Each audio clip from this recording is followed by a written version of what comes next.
Ano, daghang salamat sa una sa atong punong mayor no sa gitagaan taog chance na makagamit diri sa City Hall grounds no.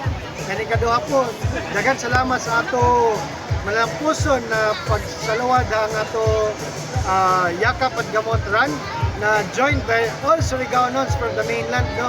And ito po ay serbisyo po ng PhilHealth na nilo-launch natin na sinasabi natin na nakarating na po yung Yakap at saka Gamot dito sa bungto ng Surigao City at sa nearby towns po.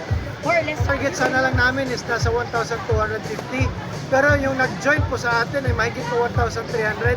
Kaya humingi kami ng pasensya din sa iba na hindi na namin na-accommodate but sobrang laki po yung turnout at support po nang galing po sa mga taga Surigao nung po dito sa ating Yakap Run. So, hindi po nagtatapos sa fun run po ang programa ng PhilHealth.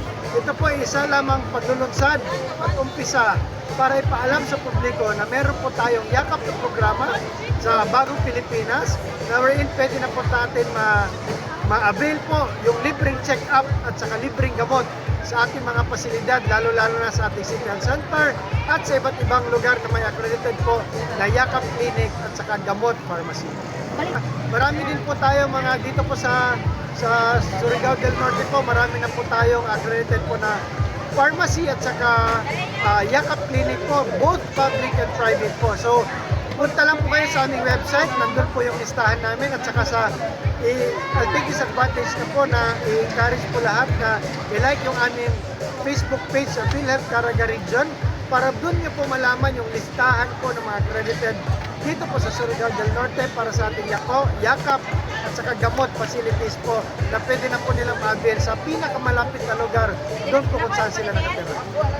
Yung leg 1 po namin doon po sa San Francisco, Agusan del Norte kasi sila po yung may pinakamaraming accredited po na gamot.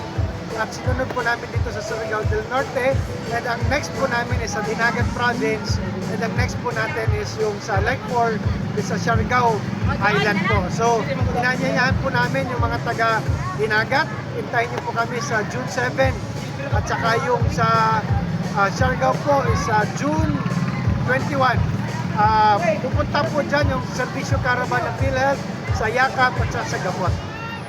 Lifestyle, unang-una po yung walking, running at iba't ibang klase po ng exercise. Kaya po nakita namin na yung running po kasi yung running po pwede pong sumali kahit bata, kahit matanda kasi pwede ka naman po maglakad lang, pwede kang tumakbo, kung hindi na kaya maglakad ulit at saka i-encourage po natin na bawat Pilipino po ay mag-ehersisyo. Maggalaw-galaw po tayo para po maiwasan natin yung hypertension at saka yung diabetes na unang-unang sakit po na dinaramdam ng mga ating mga kababayan. Kaya po, meron na po tayong libreng check-up para malaman po natin kung tayo po ay high blood or tayo ay diabetic. Meron po tayong libreng laboratory po na pwedeng ma-avail sa pinakamalapit na Yakap Clinic po sa inyong lugar. Kaya, let us take advantage of this program po para malaman natin at kasama ang ating pamilya para malaman po natin kung ano po yung estado ng ating pangkalusugan. Ito po ay libre at pwede na po nating ma-avail anytime po kung kailan nyo po gusto. I-encourage po natin sa lahat na po ng Surigao no, lalo-lalo po sa buong Surigao del Norte no, kasi nakita po natin na parang nasa 20% pa lang yung hindi nag-avail ng benepisyo ng Yakap at saka yung gamot. So i-encourage po natin na yung mga sumali ngayon, i-inform po yung mga kapamilya natin, mga katrabaho natin, o kung tayo po ay businessman, yung mga empleyado natin po na i-inform po natin at ipa-avail po natin yung Yakap kasi libre naman po ito. Pinalapit, pinalawak, at pinabilis na serbisyo ng PhilHealth. Kaya sali na kayo, pagpayakap na kayo sa PhilHealth, libre po, libreng gamot, libreng check-up. Ano pa bang iniintay nyo? Pumunta na po sa pinakamalapit na Yakap Clinic sa ating lugar.